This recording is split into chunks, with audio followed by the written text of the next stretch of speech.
બીજલું લાવ્યું પછી એમને મૂક્યું તો ના ઉગ્યું પછી હાથીએ કે એના માટે પાણી જોઈએ, ખાડો કરવો પડે. પછી મોરે ખાડો કરી આલ્યો.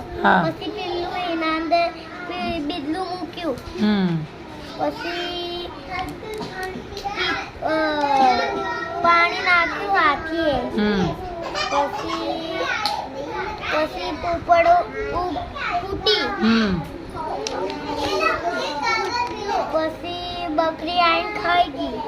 પછી પોપડે ઝાડ ઉગાડ્યું. પિલ્લુએ વાડ કરી એટલે પાછું ઉગ્યું.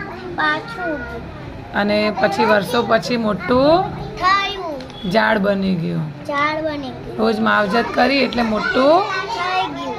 સરસ, તાળીઓ પાડ દો.